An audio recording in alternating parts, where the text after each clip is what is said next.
مطلب یہ کہ اگر کسی عورت کا شوہر اس کو جو ہے وہ اے سی نہیں لگوا کے دیتا یا ایئر کولر نہیں لگوا کے دیتا یا اس کو میک اپ کا سامان نہیں لے کے دیتا یا دے سکتا،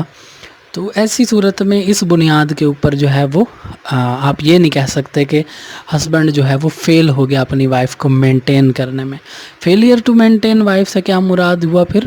کہ جناب وہ اس کو روٹی دینے سے ہی جو ہے وہ قاصر ہے، اس قابل نہیں ہے کہ اس کو 2 وقت کا کھانا بھی کھلا سکے۔ اس کے علاوہ ڈیزرشن آف وائف ہے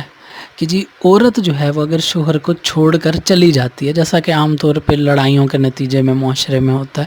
کہ عورتیں جو ہیں وہ روٹ کے اپنے میکے چلی جاتی ہیں، تو اس بنیاد پر بھی شادی کو ختم کیا جا سکتا ہے۔ شوہر چاہے تو وہ اس کو ختم کر سکتا ہے۔ ویسے تو اسلامی شرعی قانون کے مطابق طلاق دیتے وقت مرد کو ریزن بتانے کی بھی ضرورت نہیں ہے، ٹھیک ہے، لیکن چونکہ ہم یہاں پہ گراؤنڈز ڈسکس کر رہے ہیں، بنیادی وجوہات ڈسکس کر رہے ہیں، تو اس لیے یہاں پر ڈیزرشن آف وائف کا بھی جو ہے وہ پوائنٹ ڈسکس کرنا ضروری ہے۔ اس کے علاوہ ال ٹریٹمنٹ ود وائف کی اگر بات کریں تو یہ بھی ایک بہت بڑا گراؤنڈ ہے جس کے اوپر جو ہے وہ میرج کو ڈیزالو کروایا جا سکتا ہے۔ اب ال ٹریٹمنٹ ود وائف سے کیا مراد ہے کہ جی بیوی کے ساتھ برا سلوک۔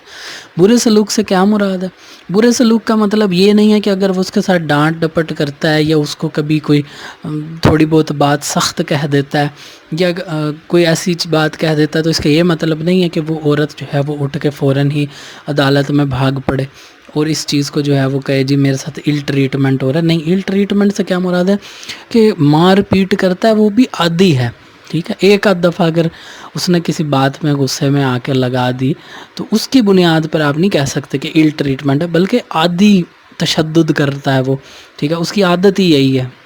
یا ہر وقت گالم گلوچ کرتا رہتا ہے، ٹھیک ہے جی، یا ہر وقت ہی جو ہے نا اس کو بے عزت کیے رکھتا ہے، تو اس کو کہا جاتا ہے ال ٹریٹمنٹ ود وائف، تو یہ بھی ایک گراؤنڈ ہو سکتا ہے۔ اس کے علاوہ انسینٹی آف ہسبینڈ ہے کہ شوہر اگر پاگل ہو جاتا ہے تو ایسی صورتحال کے اندر بھی عورت جو ہے وہ عدالت کے پاس جا کے اس شادی کے بندھن کو ختم کروا سکتی ہے، اس میرج کو ڈیزالو کروا سکتی ہے۔ اس کی ریزن یہ ہے کیونکہ گھر کا جو خرچ ہے، جو ذمہ داری ہے، وہ کھانے پینے کی، باقی تمام اس فیسلٹیز کی وہ مرد کے ذمہ ہے، تو اگر وہی پاگل ہو جائے گا تو وہی نہیں کمانے کے لائق رہے گا تو پھر گھر کا خرچ کون اٹھائے گا، ٹھیک ہے، تو اس لیے انسینٹی آف ہسبینڈ بھی ایک سالڈ گراؤنڈ ہے اس حوالے سے۔ اچھا، اس کے علاوہ اگر کوئی شخص اپنی بیوی کو غیر اخلاقی زندگی گزارنے پر مجبور کرتا ہے تو اس بنیاد پر بھی عورت جو ہے وہ جا کر عدالت سے اپنی شادی کو ختم کروا سکتی ہے۔ امورل لائف سے کیا مراد ہو گیا کہ جی وہ شوہر جو ہے وہ اپنی بیوی کو جو ہے وہ اس کو مجبور کرتا ہے کہ وہ فار ایگزامپل کہ اس کے علاوہ کسی اور مرد کے ساتھ تعلقات قائم کرے، ٹھیک ہے جی، یا کوئی اور غیر اخلاقی کوئی مطلب اس کو کہے لے جائے زبردستی کہ یہ ناچ گانا کرو تم اسٹیج پر، اس قسم کی کوئی حرکت ہے، ٹھیک ہے، تو وہ ساری باتیں جو ہیں امورل غیر اخلاقی زندگی کے اس میں آتی ہیں۔ تو اگر کوئی شخص اپنی بیوی کو اس چیز پر مجبور کرتا ہے کہ وہ اس طرح کا کوئی پروسٹیٹیوشن ریلیٹڈ یا کوئی اس طرح کا غیر اخلاقی کوئی بھی کام کرنے کی کرے تو عورت کے پاس یہ حق حاصل ہے۔ اچھا، اس کے علاوہ جی امپوٹنسی آف ہسبینڈ فار 1 ایئر کہ اگر شوہر جو ہے وہ 1 سال تک امپورٹنٹ رہے، مطلب یہ کہ 1 سال تک وہ اس قابل نہ ہو فزیکلی کہ وہ حقوق زوجیت ادا کر سکے، یعنی انٹر کورس پرفارم کر سکے، تو پھر ایسی صورت میں لاء یہ ہے اجازت دیتا ہے عورت کو کہ وہ اس بنیاد کے اوپر اپنی میرج کو ڈیزالو کروا لے، کیونکہ شادی کا جو بنیادی مقصد ہے وہ یہ ہے کہ ایک دوسرے سے فزیکلی جو ہے وہ اپنی سیٹسفیکشن کی جائے، ٹھیک ہے، تو اگر وہ سیٹسفیکشن ہی اس کے نتیجے میں نہیں آ رہی شادی کے، تو پھر جو ہے عورت کو یہ اختیار حاصل ہے کہ وہ اس بنیاد کے اوپر اپنی میرج کو ڈیزالو کروا لے، اور جو اس کی نیچرل نیڈ ہے وہ اس شوہر سے نہیں پوری ہو رہی اس وجہ سے، تو وہ پھر کسی اور کے ساتھ شادی کر لے، ٹھیک ہے جی۔ اس کے علاوہ لیان ایک ایسی سچویشن ہے کہ اگر شوہر جو ہے وہ عورت کے اوپر زنا کا الزام لگا دیتا ہے اپنی بیوی پر، ٹھیک ہے، اور وہ آگے سے اس کو ڈینائی کرتی ہے، یعنی انکار کر دیتی ہے ماننے سے اس بات کو کہ اس نے ایسا کیا، تو ایسی صورتحال کے اندر بھی جو ہے وہ میرج خود بخود ڈیزالو ہو جاتی ہے، ٹھیک ہے جی۔ لیان کی سچویشن یہ ہوتی ہے کہ ایک شخص جو ہے وہ اپنی بیوی کے اوپر اللہ کی قسم کھا کر 4 دفعہ الزام لگاتا ہے کہ اس عورت نے کسی اور شخص کے ساتھ جو ہے وہ انٹر کورس پرفارم کیا، یعنی سمپل ورڈز میں اس عورت نے زنا کیا، تو اور وہ عورت جو ہے وہ آگے سے 4 بار قسم اٹھا کے اس الزام کو جھٹلا دیتی ہے کہ نہیں میں نے ایسا نہیں کیا، تو لا یہ کہتا ہے کہ ایسی صورتحال کے اندر جو میرج ہے ان کی وہ خود بخود ڈیزالو ہو جاتی ہے۔ اس کے علاوہ چینج آف ریلیجن کی بات کریں تو اگر شوہر اپنا مذہب بدل لیتا ہے تو بھی میرج ڈیزالو ہو جاتی ہے، یا بیوی اپنا مذہب بدل لیتی ہے تو بھی میرج خود بخود ڈیزالو ہو جاتی ہے، ٹھیک ہے جی۔ تو اس میں زیادہ جو بیلنس کی سائیڈ ہے وہ شوہر کی طرف ہے کہ شوہر اگر مذہب بدل لے گا تو پھر میرج ڈیزالو ہو جائے گی۔ عورت کے مذہب بدلنے سے پھر یہ سچویشنز تھوڑی سی چینج ہو جاتی ہیں کہ وہ پھر ارریگولر میرج کی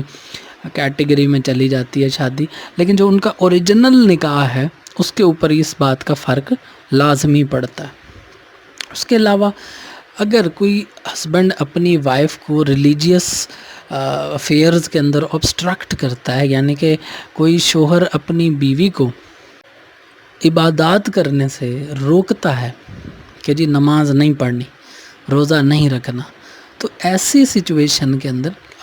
وہ عورت اس بنیاد پر اپنی میرج کو ڈیزالو کروا سکتی۔ لیکن یہاں پر ایک بات یاد رہے کہ فرض عبادات کی بات ہو رہی ہے، نفلی عبادتوں کی بات نہیں ہو رہی، کیونکہ شریعت کے مطابق ایک شوہر اپنی عورت کو، اپنی بیوی کو نفلی عبادات کرنے سے منع کر سکتا ہے، یعنی کہ فجر، ظہر، عصر، مغرب اور عشاء کی نماز سے تو نہیں روکا جا سکتا، لیکن اگر کوئی عورت نوافل پڑھ رہی ہے، چاشت کی نماز پڑھ رہی ہے، تہجد کی نماز پڑھ رہی ہے، نفلی روزے رکھ رہی ہے، تو ایسی صورتحال کے اندر شوہر کے پاس یہ اختیار حاصل ہے کہ وہ اس کو نفلی عبادات سے روک سکتا ہے، فرض عبادات سے نہیں روک سکتا۔ اگر فرض عبادتوں کے اندر کوئی مخل ہو رہا ہے شوہر اپنی بیوی کے، تو پھر ایسی صورتحال کے اندر عورت جو ہے وہ اس بنیاد پر اپنی میرج کو ڈیزالو کروا سکتی ہے۔ اس کے علاوہ ان ایکول ٹریٹمنٹ بائی ہسبینڈ کی اگر بات آ جاتی ہے، یعنی کہ اگر ایک شخص نے ایک سے زائد شادیاں کر رکھی ہیں، 2 شادیاں کی ہوئی ہیں، 3 کی ہوئی ہیں یا 4 کی ہوئی ہیں، تو اور وہ کیا کرتا ہے کہ اپنی بیویوں کے درمیان انصاف نہیں قائم رکھتا، ٹھیک ہے جی، ان ایکول ٹریٹمنٹ رکھتا ہے کہ ایک بیوی کو تو فرض کریں ایک بندہ نے 2 شادیاں کی ہوئی ہیں، ایک بیوی کو تو اس نے ایئر کنڈیشن روم میں رکھا ہوا ہے، اور دوسری بیوی کو جو ہے وہ اس نے بالکل پنکھا لگا کے دیا ہوا ہے، ٹھیک ہے جی، اور زیادہ وقت ایک کے پاس گزارتا ہے، دوسری کو پوچھتا نہیں ہے، وہ بیمار بھی ہو جائے تو اس کی دوا دارو نہیں کرتا۔ تو ایسی صورتحال کے اندر ان ایکول ٹریٹمنٹ کی بنیاد کے اوپر عورت جو ہے وہ اپنی میرج کو ڈیزالو کروا سکتی ہے، یا لا یہ کہتا ہے کہ اینی ادر ریزنیبل گراؤنڈ، یا کوئی اور ایسی ریزنیبل، کوئی ٹھوس بات، کوئی مدلل بات، کوئی لاجیکل بات، کوئی ریزنیبل بات درپیش ہے، کوئی ایسا عجیب و غریب مسئلہ ہے، تو اس صورت میں بھی جو میرج ہے اس کو اس بنیاد پر ڈیزالو کروایا جا سکتا ہے۔ اب اس تمام ٹاپک کو اگر ہم سم اپ کریں اور اس میں سے نتیجہ نکالنے کی کوشش کریں تو وہ یہ نکلتا ہے کہ میرج نو ڈاؤٹ ایک بڑا ہی سیکرڈ ریلیشن شپ ہے، اور اللہ تعالیٰ نے یہ فرمایا کہ حلال کاموں میں سب سے ناپسندیدہ کام جو ہے وہ طلاق کا ہے۔ تو ایک دفعہ اگر شادی ہو جاتی ہے تو حتی الامکان کوشش کی جائے کہ اس کو نبھایا جائے، ٹھیک ہے، لیکن ساتھ میں اسلام شریعت اس بات کی بھی اجازت دیتی ہے کہ اگر کسی شخص کے ساتھ آپ کا گزارا نہیں ہو رہا، شخص سے کیا مراد ہے، مطلب شوہر کا بیوی سے نہیں ہو رہا یا بیوی کا شوہر کے ساتھ نہیں ہو رہا، دونوں کے آپس میں انڈرسٹینڈنگ نہیں ہو پا رہی، اور وہ اپنے تئیں پوری کوشش کر چکے ہیں اور پھر بھی نتیجہ وہیں کا وہیں کھڑا ہے، اور کوئی فائدہ نہیں ہو رہا، یا کوئی ایسی سچویشن درپیش آ چکی ہے جو کہ ان اوائڈیبل ہے، ٹھیک ہے جی. اب جیسے یہ امپورٹنس کی اگزامپل لے لیں، یا آپ دیکھ لیں کہ جی شوہر جو ہے وہ لاپتہ ہو جاتا ہے، یا بیوی جو ہے وہ گھر سے بھاگ جاتی ہے، ٹھیک ہے جی، ڈیزرٹ کر جاتی ہے، اپنے شوہر کو چھوڑ جاتی. تو یہ وہ سچویشنز ہیں جن کے بعد جو ہے وہ کوئی مزید جواز نہیں باقی رہ جاتا، ٹھیک ہے جی، کہ شادی کو آپ لے کے خام خواہ اس رشتے کو گھسیٹیں،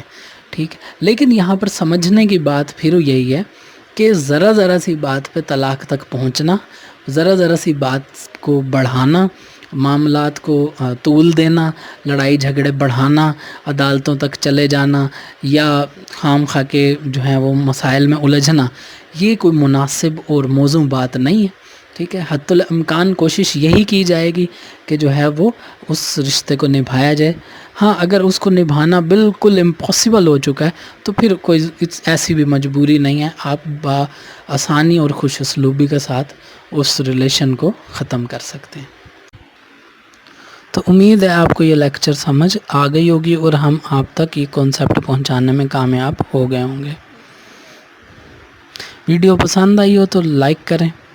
چینل کو سبسکرائب کریں، اور ویڈیو دوستوں کے ساتھ شیئر کریں تاکہ ان کا بھی فائدہ ہو. شکریہ. اللہ حافظ.